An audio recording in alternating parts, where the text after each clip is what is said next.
इस एक महीने में अगर आप डिस्ट्रैक्ट हुए तो हो सकता है आपको जीवन भर पछताना पड़े। उनके बेसिक स्ट्रॉन्ग होते तो आज उनके 11th में कोई दिक्कत ना होनी होती। तो मैं लिख के दे सकता हूँ कि रिपोर्ट कार्ड में साइंस पे सबसे ज्यादा प्राउड होगा।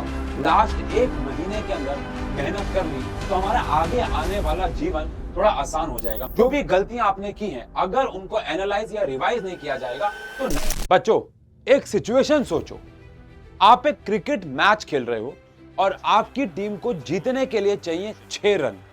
आपके सामने दुनिया का सबसे तेज बॉलर है। अब 2 ऑप्शंस के बारे में सोचो।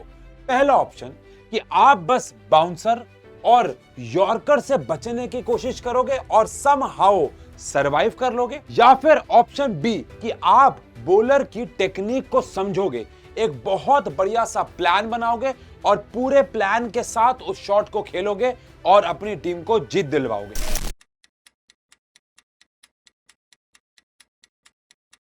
अब कमेंट सेक्शन में जरूर बताना कि आप क्या चुनोगे, ऑप्शन ए या ऑप्शन बी। अब ज्यादातर बच्चे ऑप्शन ए चुनते हैं क्योंकि पैनिक उनको प्लान और स्ट्रेटजी बनाने का मौका नहीं दे पाता है। लेकिन कुछ बच्चे होते हैं जो ऑप्शन बी चुनते हैं, पूरे प्लान के साथ खेलते हैं और लास्ट में उन्हें जीत मिलती है। अब साइंस या किसी भी और सब्जेक्ट में ज्यादातर बच्चे यही गलती करते हैं, सिलेबस देख के पैनिक में आ जाते हैं और सिर्फ सरवाइव करने की कोशिश करते हैं। लेकिन जो बहुत बढ़िया प्लान बनाता है ना, वही हाई मार्क्स स्कोर करके जाता है। तो बच्चों अगर आपके साइंस में प्री बोर्ड में मार्क्स कम आए हैं तो घबराने वाली कोई बात नहीं, अभी 1 महीना पड़ा है। अगर आपने प्लान और स्ट्रेटजी के साथ काम किया तो मैं लिख के दे सकता हूं कि रिपोर्ट कार्ड में साइंस पे सबसे ज्यादा प्राउड होगा आपको। अब वीडियो में आगे बढ़ने से पहले आपको इस चैनल को करना है सब्सक्राइब, क्योंकि यही मेरे लिए मोटिवेशन है और मैं आपके लिए ऐसी और बेहतर वीडियोस लेके आ पाऊंगा जो आपके कॉन्फिडेंस को बूस्ट करेंगे और आपके मार्क्स में हमेशा इंक्रीमेंट लेके आएंगे। इस वीडियो में मैं आपको स्टेप बाय स्टेप आगे की स्लाइड में बताऊंगा कि आप कैसे बेहतर मार्क्स साइंस में या फिर किसी और सब्जेक्ट में स्कोर कर सकते हैं। यार देखो, बहुत सीधी सीधी बात है कि समय आपके पास बहुत ज्यादा कम है और आप में से बहुत सारे बच्चों ने समय को गवा दिया है बेकार के कामों में, चाहे वो सोशल नेटवर्किंग साइट्स हो या वो गेम खेलना हो। अब बात करते हैं प्रायोरिटीज की। तो हमें कौन से चैप्टर्स पे सबसे ज्यादा ध्यान देना चाहिए और कौन से चैप्टर सबसे ज्यादा मार्क्स के आते हैं। अब सबसे ज्यादा वेटेज वाले चैप्टर कौन कौन से हैं? तो भैया मोटा मोटा प्लान बनाते हैं, एग्जैक्ट ब्लूप्रिंट तो अब है नहीं, लेकिन अगर मैं बात करूं तो metals and non metal, carbons, compound, light, electricity, ये सबसे ज्यादा वेटेज वाले हैं। बायो की भी बात कर ले तो लाइफ प्रोसेसेस सबसे ज्यादा वेटेज वाला है, कहीं ना कहीं हद तक हाउ डू ऑर्गेनिज्म रिप्रोड्यूस भी। अब केमिकल रिएक्शन इक्वेशन की बात करें तो इसकी वेटेज फिक्स क्यों नहीं है? वैसे तो किसी भी चैप्टर की नहीं है, इसकी तो बिल्कुल नहीं है, बिकॉज इसका question actually acid basis, metal and non metal में भी कॉमन आता है। तो अगेन मैं साइड हट रहा हूं, आप इसका स्क्रीनशॉट ले लो। ये सबसे ज्यादा वेटेज वाले रिस्पेक्टिव चैप्टर्स हैं। अगर आपने इन 10 चैप्टर को कर लिया, इसके बारे में बात करता हूं, पहले स्क्रीनशॉट लो, आगे के प्लान में बहुत काम आने वाले हैं।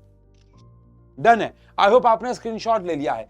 अब भाई साहब आने वाले 1 महीने के अंदर अंदर आपको गोल बना के रखना है कि कुछ भी हो जाए ये 10 चैप्टर तो मैं खा जाऊंगा। अगर आपने इन्हें अच्छे से कर लिया तो थ्योरी में 70+ मार्क्स तो आपके पक्के हैं ही, इंटरनल असेसमेंट में 20 नंबर तो आने ही आने। अब इन चैप्टर्स को याद कैसे करें? सबसे पहला पॉइंट है फिनिश योर चैप्टर्स। अब इन 10 चैप्टर्स में से कुछ चैप्टर्स ऐसे होंगे जो आपको बहुत अच्छे से आते होंगे, कुछ चैप्टर्स ऐसे भी होंगे जो आपको आधे अधूरे आते होंगे और कुछ चैप्टर्स ऐसे भी होंगे जो बिल्कुल आपके सर के ऊपर से निकल गए होंगे। अब भैया इन दिनों में आपके पास बहुत सारा समय तो है नहीं, तो आपको स्मार्ट तरीके से इन चैप्टर्स को पूरा करना होगा। वॉच 1 शॉट्स, यानी कि अब आपको 1 शॉट्स देखने होंगे जो कि आपके कम समय में आपका बहुत सारा काम निपटा देंगे। अब जिन चैप्टर्स में आपका हाथ तंग है या आधे अधूरे आते हैं, उन चैप्टर्स के आपको 1 शॉट देखने हैं। SNF एजुकेशन चैनल पे आपको सारे 1 शॉट्स मिल जाएंगे, देखना शुरू करो और चैप्टर्स के बेसिक को कर लो स्ट्रॉन्ग। अब 1 शॉट्स को देखते देखते आपको नोट्स भी बनाने होंगे। मान लेते हैं आपने साइंस का कोई चैप्टर उठाया, अब आप 1 शॉट देख रहे हो तो आपको लग रहा है यार ये 2 पॉइंट, ये 3 पॉइंट, ये 4 पॉइंट, ये बहुत अच्छे पॉइंट्स हैं, इनको आपको लिख लेना है। लिख क्यों लेना है? ताकि आप इन्हें बाद में रिवाइज कर सको? नहीं नहीं नहीं नहीं, लिखना इसलिए क्योंकि लिखते लिखते जब हम कुछ याद करते हैं तो हमारे डीप मेमोरी में जाके स्टोर होता है और लंबे समय तक याद रहता है। और हाँ, राइटिंग वाइटिंग ऐसे नहीं कि फूल पत्तियां बना के अच्छा अच्छा उसको लिख रहे हो, इतना टाइम नहीं है हमारे पास, ये कोई राइटिंग कंपटीशन नहीं है। बेसिक नोट्स बनाओ, 1 शॉट देखो और उसे खत्म करो। अगर आप सारे के सारे 10 चैप्टर्स के वन शॉट अच्छे से देख लेते हो, नोट्स बना लेते हो, तो मैक्सिमम आपको 10 या 11 दिन लगेंगे। तब भी आपके पास 18-19 दिन बच जाएंगे। और अगर इतने दिन आपके पास बच जाते हैं तो आप बाकी चैप्टर्स को भी जो बचे हुए हैं 10 के अलावा उनको भी थोड़ा थोड़ा कर सकते हो। चलो, अब ये तो बात हो गई कि क्या पढ़ना है। अब पढ़ने के बाद क्या करना है इस पे बात करते हैं। अब देखो भाई, बोर्ड में आपके पास सवाल आएगा, आपको उसका जवाब बनाना होगा। ऐसा तो है नहीं कि वन शॉट पढ़ने के बाद काम खत्म हो गया। जैसे ही आपने सारे के सारे वन शॉट्स देख लिए, अब बारी आती है सवाल बनाने की, क्वेश्चंस बनाने की। तो भैया सबसे पहले आपको एनसीईआरटी सॉल्व करनी है, खासकर उनके सॉल्व्ड एग्जांपल्स जैसे कि लाइट में और इलेक्ट्रिसिटी में है। इन टेक्स्ट क्वेश्चन भी आप गो थ्रू कर सकते हो एंड देन आ सकते हो आप एक्सरसाइज पे। अगर एनसीईआरटी पहले एक एक बार कर रखी है तो छोड़ दो, लेकिन उस चैप्टर की मैं बात कर रहा हूं जो आपके सर के ऊपर से निकल गए थे या आधे अधूरे थे, उनके वन शॉट देखो और जैसे वन शॉट खत्म हो जाए एनसीईआरटी पे आ जाओ। एनसीईआरटी के आने के बाद, पूरी खत्म करने के बाद, आपको चैप्टर वाइज पीवाईक्यूज बनाने हैं। पीवाईक्यूज मतलब प्रीवियस ईयर क्वेश्चंस बनाने हैं। बहुत सारे बच्चों को मैं देखता हूं यार कि वो पीवाईक्यूज कैसे बना रहे होते हैं। सॉल्यूशन वाली किताब होती है, क्वेश्चन पढ़ते हैं, आंसर करते हैं। और कुछ बच्चे तो ऐसे हैं जो लिखने का भी अपना कष्ट नहीं उठाते हैं, सिर्फ क्वेश्चन पढ़ के आंसर देखते हैं। कुछ बच्चे ऐसे जो आंसर देख के लिखते हैं। ये दोनों ही काम नहीं कर रहे हैं आपको। अब मेरी बात मानते हो तो प्लीज एक काम जरूर कर लेना, क्वेश्चन को देखो, उसके बाद खुद दिमाग लगाओ और आंसर बनाओ। अगर आंसर नहीं बनता है तो फिर सॉल्यूशन पे जाओ, उसको याद करो, समझो, फिर उसे बंद करो और उसके बाद लिखो। यह है सही प्रोसेस क्वेश्चंस को करने का। और जिन जिन क्वेश्चन में आप अटके थे उन्हें मार्क कर लो ताकि आप एंड में उन्हें दोबारा से रिवाइज कर सको, बिकॉज उन क्वेश्चन में आप अटक गए थे। लेकिन अगर आप कंसेप्ट वाइज ही अटक रहे हो तो वन शॉट्स को जाके दोबारा देख सकते हो, या उतने हिस्से को दोबारा देख सकते हो, या फिर एनसीईआरटी को भी रेफर कर सकते हो। साइंस एंड फन पे बहुत सारी वीडियोस बनाई गई हैं ऐसी ऐसी जहां पे क्वेश्चंस कराए हैं। और हाल ही में wake up with Ashu sir series शुरू हुई है, जहां पे रोज सुबह 5:30 बजे उठ के, अभी हफ्ते में 3 दिन आगे जाके रोज हम लोग हर चैप्टर को रिवाइज कर रहे हैं और उसके क्वेश्चंस भी करा रहे हैं। वहां से भी आप क्वेश्चंस की प्रैक्टिस कर सकते हो। सैंपल पेपर्स बनाना शुरू कर दो रियल टाइम में, यानी उतना ही टाइम दो अपने आप को जितना बोर्ड में मिलने वाला है, वैसा बिल्कुल एग्जैक्टली एनवायरमेंट अपने आप को देख के सैंपल पेपर बनाना शुरू करो। भाई साहब, कुछ भी हो जाए, पिछले 5 साल के पीवाईक्यूज, पिछले 5 इयर्स के पीवाईक्यूज तो छोड़ने ही नहीं है। कितनी बार ऐसा होता है कि बोर्ड के एग्जाम में question as it is repeat हो जाते हैं। एनालाइज एंड रिवीजन, ज्यादातर बच्चे क्या करते हैं, वन शॉट देख लेते हैं, पीवाईक्यूज बना लेते हैं और उनको लगता है हो गया। ऐसा नहीं है। जो भी गलतियां आपने की हैं, अगर उनको एनालाइज या रिवाइज नहीं किया जाएगा तो 90+ मार्क्स लाना बहुत मुश्किल हो जाएगा। अगर आपको 90+ मार्क्स लेके आने हैं तो जो भी आपने अपनी गलतियां की हैं उसको रिवाइज और एनालाइज करना बहुत ज्यादा जरूरी है। एनालाइज योर मिस्टेक्स, आपने जहां जहां गलती की है उसको एनालाइज करना बहुत ज्यादा जरूरी है। आपने गलती की, आपका आंसर परफेक्ट नहीं था, उसको परफेक्ट करो।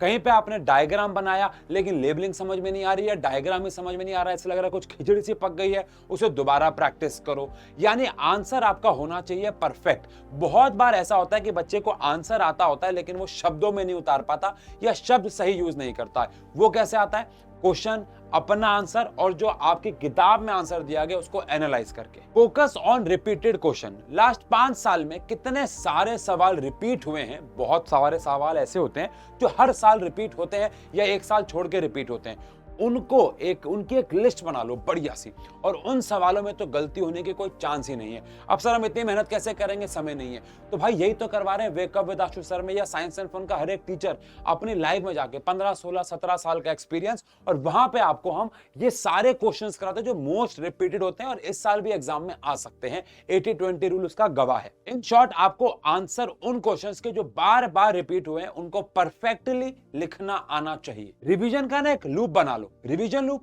भाई साहब, क्वेश्चन करो, गलतियां ढूंढो, फिर करेक्ट करो, क्वेश्चन करो, गलतियां ढूंढो और फिर करेक्ट करो, और ये बार बार करते रहो।